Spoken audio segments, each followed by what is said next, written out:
Sarah, Joey, would you like to hear a story or two before you go to bed? Yeah. I got the storybook. Good. Well, I'll read the story, and you guys can look at the pictures. How about that one?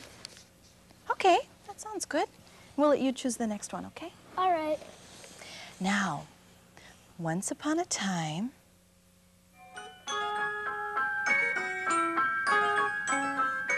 My name is Peter Pan. One night, long ago, I visited the nursery in the Darling house. Flew right through the window to see the children Wendy, Michael, and John. But their dog, Nana, chased me right out the window. I had left in such a hurry, my shadow caught in the window and came off. Naturally, I came back another night with Tinkerbell to find my shadow. Thank heavens the children were still asleep, and the dog wasn't there. Look, Tinkerbell, my shadow. I found it. It was rolled in this drawer. I was so excited, I quickly closed the drawer and tried my shadow on. It won't stick. Whatever will I do? Boy, what's the matter? My shadow. It won't stay on. Here, let me sew it on your heel. Ouch! It won't take long. Just stand still. That's it. What's your name? Peter Pan. Peter Pan? Oh, you come. I knew you would. I dreamed you'd sit on my bed and play your pipes. I've told my brothers all about you. I guess that's why I came the first time. 'Cause you wanted me to. I just came back this time to get my shadow. It's dreadful to be without one. I'm glad you found it and to have it back. Thank you for sewing it on. But I wouldn't have found it if... Tinkerbell, where are you? All of a sudden, I remembered Tinkerbell. I opened a drawer. I'm sorry, Tink. But I didn't mean to. Oh, don't say that. Who is she? Oh, Tinkerbell, my fairy. She actually found the shadow and I closed the drawer on her. Tink, watch your language. What did she say? Well, she's not very polite sometimes. Oh, I wish she were my fairy. Oh, evidently she didn't like that. She didn't. She's very jealous, I think. Oh, we live in Neverland. I never wanted to grow up, so I ran away to live with the fairies. Oh, I'd love to visit Neverland. Oh, you can. The Lost Boys would love to have you tell stories. Wendy was so excited and began to wake her brothers, John and Michael. Michael? Michael, wake up. Peter Pan is here. Peter Pan? John, wake up. Oh, is it morning? No, it's night. But Wendy wants you to come to Neverland. She can be mother to all the Lost Boys. How do we get there? Well, you fly. How do you fly? Just think lovely, wonderful thoughts, and they lift you right up in the air. Wiggle your shoulders. That's it. Hey, I'm flying. Look at me, I'm flying. I can fly. Me too. Oh, let's go to Neverland. Lead the way, Tinkerbell, to Neverland. I hope we meet Indians. I want to see pirates. Then on to Neverland. They're all there. Second to the right and straight on till morning. Just follow Peter. We'll play Follow the Leader to Neverland. There it is, right below us. Oh, we've flown all night. I see a pirate ship and pirates. The pirates are following the Lost Boys. The Indians chase the pirates, and the animals follow the Indians. Always happens when I'm gone. Does anyone get caught? No, because they're all going around at the same speed. All right, Tink. Tink? Now, where did she go? I knew right away Tink was up to no good. She went to the Lost Boys and told Toodles to shoot down a Wendy bird. I'll prove I'm not stupid. I'll do it. What's a Wendy bird? Beats me. Tinkerbell says right up there. I'll capture a Wendy with my bow and arrow. Wendy fell to the ground. I was furious. What did you do? I bring you a mother. Now look what you've done. Toodles did it. Toodles, You're always doing something wrong. But this is the worst. I did as you commanded, Peter. Tink told us to get the Wendy bird, so I did. Tinker Bell, come this instant. Tink, I'm ashamed of you. Jealous, that's what. I don't want to see you again, ever. I mean it. Well, at least for a week. No, you were very, very bad. Now go. Look, the Wendy is moving. I showed Wendy our secret home. Oh, it's beautiful, Peter. See, each one of us has our own entrance. My tree fit me just right. Yeah, mine too. Peter measures your tree entrance just like clothes. It fits only you. That way, we can scramble down fast from the pirates. This is where the boys live, Smee. Here? Where? Right under us, and my name isn't Captain Hook. They cleverly crawl in a tree and are gone. Peter Pan made it so they disappear. Clever one, that boy. I'll outsmart him and make him pay for the loss of this arm. I've a plan to capture the lost boys so I can get me hook into Peter Pan. There was the day Captain Hook had captured Tiger Lily, the Indian princess. As he sent his crew back to the ship, I changed my voice to sound like Hook. Untie the Indian girl and let her go. The pirates were confused, but they let her go. Tiger Lily swam ashore. When Captain Hook got to the boat, he was furious. You numbskulls, you'll let her go. You told us to, from shore. That was Peter Pan. He tricked us again. What's that? The ticking. To the ship. Captain Hook was extremely afraid of the crocodile. It had swallowed a clock, and the ticking warned Captain Hook in time. We took Tiger Lily back to the Indians. The chief was very happy. Peter Pan, you rescued Tiger Lily. Make Chief very happy. We give you tribe name, Flying Bird. Thank you, Chief. I think Captain Hook is trying to capture all the lost boys. Then we guard at night. It sure is nice having a mother.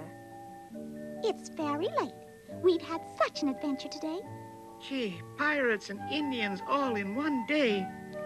Be extra careful, everybody. Captain Hook will try to get you. The Indians are on guard. Well, be careful anyway. Tell us a story, Wendy. Oh, all right. Meanwhile, Tink had gone out to visit the pirate ship. It's Peter Pan's ferry. What does she say? If we capture Wendy, we can get Peter Pan. But the Indians guard their own. But they're gone from mid-morning to afternoon, while Peter is at the Mermaid Lagoon. Just for safekeeping, little lady. Such language. Why did you put her in the lantern? I just didn't want to have a change of mind. I trust nobody. Now let's go capture the bait. Lost boys and Wendy. As the boys started out one by one the next morning, they were captured by the pirates. Now to the boat.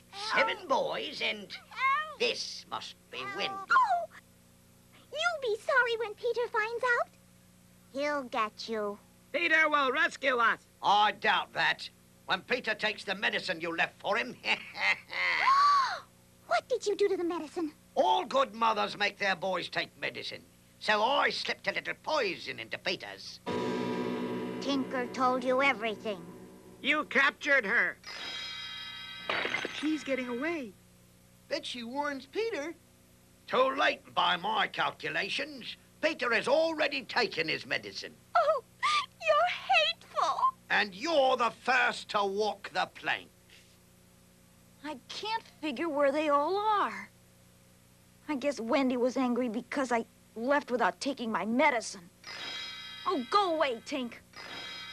But Wendy wants me to take it.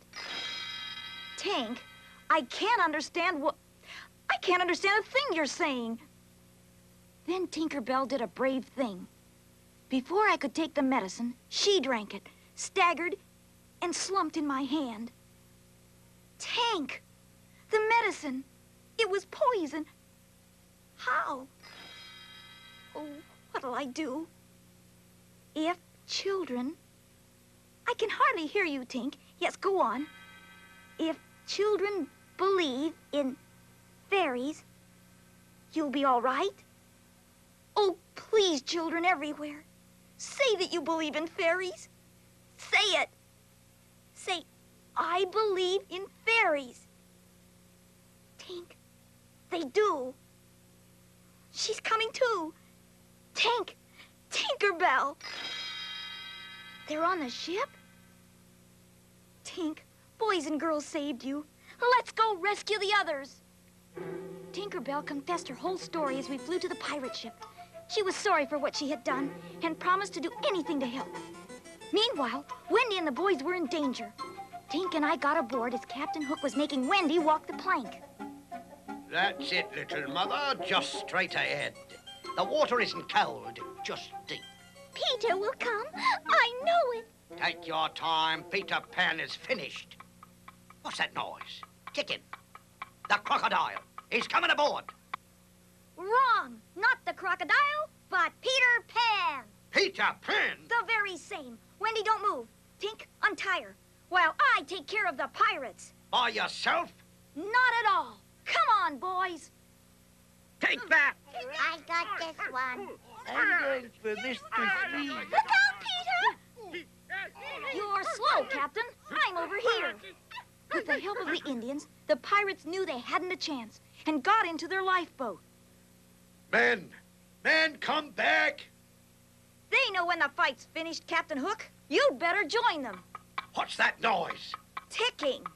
Not me this time. The crocodile is waiting for you. Oh, no! The last we saw of Flaky, Smee, and Captain Hook, they were going as fast as they could out to sea in a rowboat. The captain was swimming extremely fast, followed by the crocodile. And the Indians went back to shore.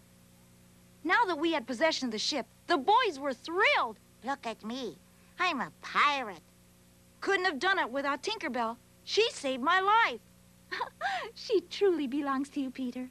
I think it's time we went back to our home in London. That's it, Tink. Take some extra pixie dust and sprinkle it all over the ship. We'll all sail back together. Let's go. Wouldn't you stay with us, Peter? Then I'd have to grow up. One must eventually. Not me. High in the sky, we all sailed toward London. I've almost forgotten what home was like. Me too. I believe it will never be the same. For not one of us can ever forget this marvelous adventure. Nor Peter Pan.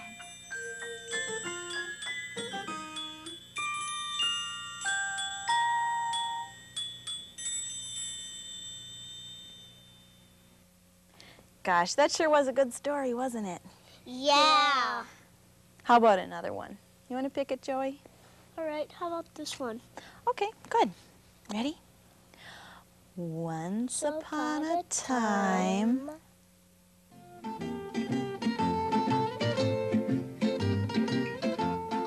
Far across the sea in sunny Italy, a woodcarver named Geppetto, who had no children of his own, decided to carve a little boy out of wood. He would teach the little boy to sing and dance, he thought. And they would go about the country putting on shows. Now, as he finished making the little boy's eyes, a strange thing happened. The little eyes moved and seemed to stare right at him. When he finished making the nose, another surprise. The nose suddenly began to grow and grow. The more he hacked at it with his knife, the longer it grew. Next, he began to make the mouth, and he'd no sooner finished it than it began to laugh at him. What a mischievous boy, Geppetto thought. I shall name him Pinocchio. Finally, he finished carving Pinocchio, and do you know the first thing that naughty little boy did? He ran away. Geppetto could not catch him, but Pinocchio accidentally ran straight into the arms of a soldier. The soldier picked him up by his long wooden nose and handed him to Geppetto. But Pinocchio began to kick and scream and cry so loudly that a crowd gathered. Everyone thought Geppetto must be mistreating the little wooden boy. And so, in the end, poor Geppetto was led off to jail. Pinocchio ran back home, where he now had the house to himself. As night came on, Pinocchio became very hungry. There was nothing in the house to eat. Finally, Unhappy Pinocchio fell asleep with his feet resting against a small stove. In the morning, there was a knock at the door. Hearing Geppetto's voice, Pinocchio tried to run to the door, but fell flat on the floor. During the night, his wooden feet had burned right off. Pinocchio was terribly frightened and promised he would never run away again, if only Geppetto would make him a new pair of feet. The kind-hearted Geppetto agreed, on condition that Pinocchio would agree to go to school. But to go to school, Pinocchio had to have a spelling book. To get money to buy the book, poor Geppetto sold his coat, even though the weather was freezing cold.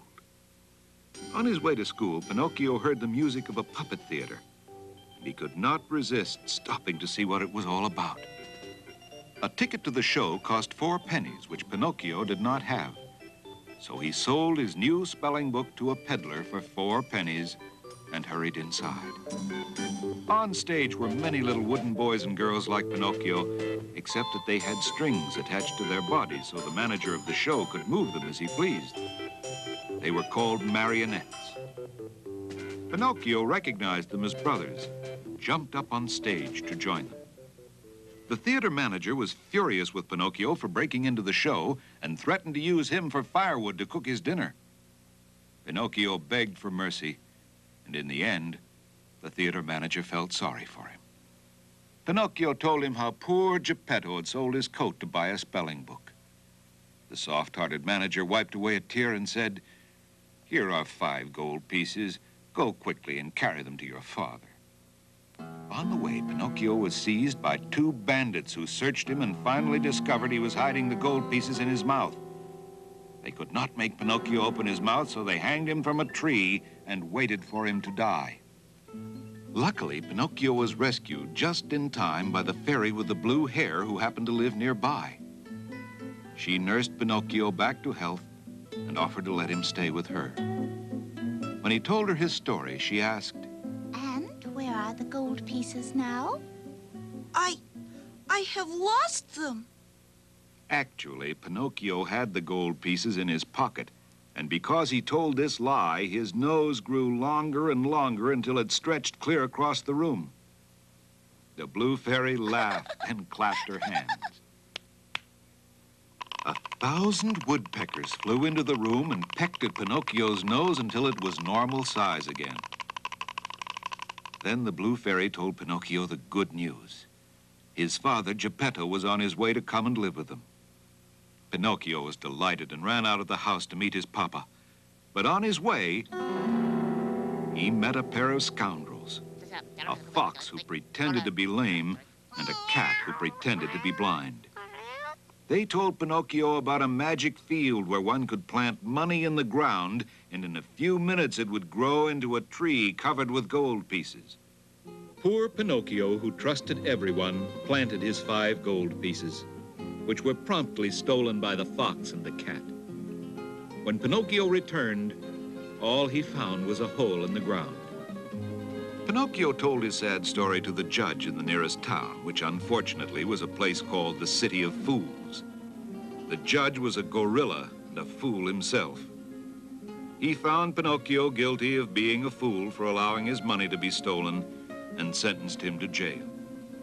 After 4 months in jail, Pinocchio escaped. But when he finally made his way back to the cottage of the Blue Fairy, the house and the fairy with it had disappeared. A large dove who happened to be flying by heard Pinocchio crying and asked if he could help. After hearing Pinocchio's story, the dove told Pinocchio to climb on his back and he would fly him to the seashore where Geppetto had been seen building a boat. Geppetto believed that Pinocchio had been taken to another country, and he was determined to go and to find him. Pinocchio arrived at the seashore just in time to see Geppetto in a tiny boat being swept out to sea by an angry storm. Surely he will drown or be swallowed by a whale, Pinocchio thought, and he shouted, Hold on, Papa. I will save you. And then, gathering his courage, Pinocchio dove into the sea. He was a strong swimmer, and being made of wood, of course, he could not sink. But alas, he could find no trace of the tiny boat. Many months and many adventures later, Pinocchio was swimming in the sea when suddenly, directly in front of him appeared a huge whale. The monster sucked him right into his mouth and down into his stomach, where it was pitch dark. In the distance, Pinocchio saw a light, and when he approached... Papa! Oh, my dear Papa! At last I found you! Pinocchio, my little boy. Come, Papa. We must get out of here. But how, my boy? Follow me. Fortunately, the whale was sleeping with his mouth open, so Pinocchio and Geppetto dove into the sea. The old man climbed on Pinocchio's back, and they struck out for shore. But finally, Pinocchio was too tired to swim any further. Just as he and Geppetto were about to go under, a big tuna fish swam up and offered to carry them both on his broad back. And so they made it safely to shore. Pinocchio was so happy to be with his papa again that he put aside his lazy, selfish ways and went to work, weaving and selling straw mats to help earn a living. In the evenings, he studied reading and writing. One day, a beautiful snail brought a message to Pinocchio. The blue fairy was alive, but she was in a hospital, very sick and so poor she had no food. Pinocchio gave the snail all the money he had and told him to take it to the blue fairy. That night, as Pinocchio lay sleeping, he dreamed the blue fairy was with him. Dear Pinocchio, for your good heart, I forgive you all your misdeeds. And when Pinocchio woke in the morning, the most wonderful thing had happened. He looked in the mirror, and what do you suppose? His fondest dream had come true. The blue fairy had changed him into a real, live boy.